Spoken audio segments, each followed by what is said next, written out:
Mr. President, since I came to this hallowed chamber, it has been one motion insecurity or the other. It has been 1 minute of silence or the other. I think the issue of security has occupied most part of this red chamber discussion.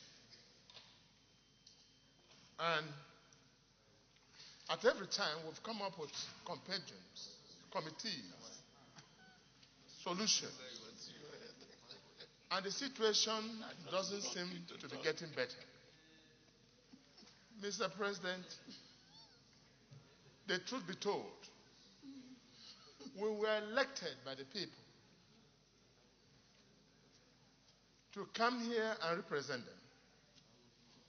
And when they did elect us, they believe within themselves that they have sent their best to our nation's capital to guarantee the security of their lives and their properties. But it is obvious that we have not lived up to that responsibility as a people. To move forward rather than getting angry is for us also to take responsibility. And we are quick at taking oaths, collectively or individually, still emphasizing on the security of lives and properties. I speak as a father and one that have children. I do not know what is going through the minds of these parents who all of a sudden woke up and to see that their children are no more. I'm sure there's pains and money in their homes now. And all they are saying within themselves is, so does it mean my nation can no longer save me? Does it mean my country can no longer guarantee the safety of my children and my properties? I could imagine what the families of the beheaded people in Maiduguri are saying right now. Does it mean my leaders can no longer help me out, watching their loved ones being beheaded? And every day we are seated here, still talking about the same issue. Mr. President, we have no business sitting here if we cannot respect that fundamental principle of security of lives and properties. I can't be proud sitting here as a senator when the citizens of Nigeria are languishing in pains and sense of loss. But let me put it this way. For those of us who are very smart and intelligent, and who might find coinages on how to address the nation's mood, the mood isn't right, Mr. Senate President. And what has not been spoken here is much more than what has been spoken in the minds of the people, no matter the act of pretense or posture. The truth be that we have a challenge, a very big challenge. And we have only one commander-in-chief of the armed forces of the Federal Republic of Nigeria, our dear President, President Muhammadu Buhari, on whose table stopped the final authority of this nation.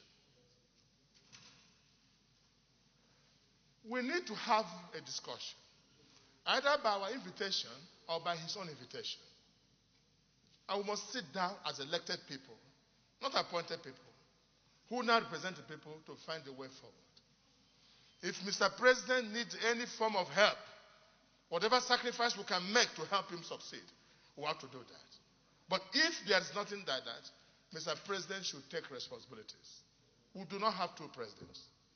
And let us stop this issue of Chief of Army Staff resign, this resign, this resign.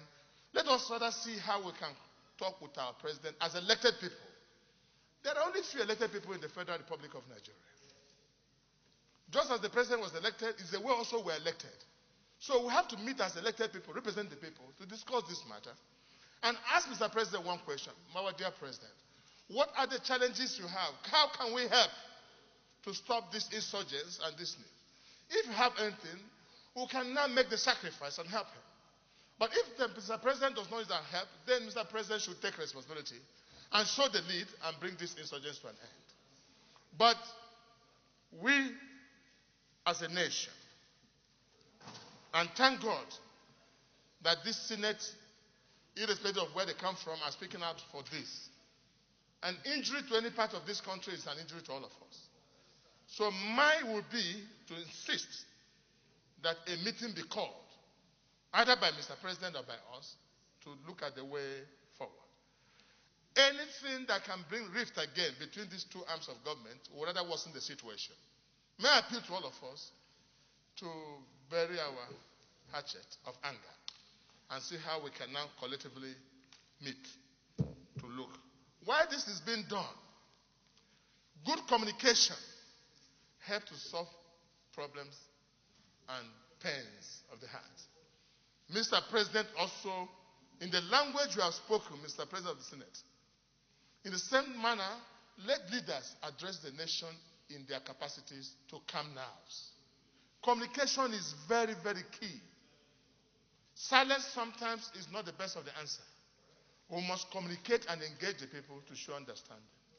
I'm sure that we would have suspended the plenaries and the team would have moved to Katsina in our hundreds from National Assembly. Engage the families where possible and say, look, we're in this together. We shall fight to win this war.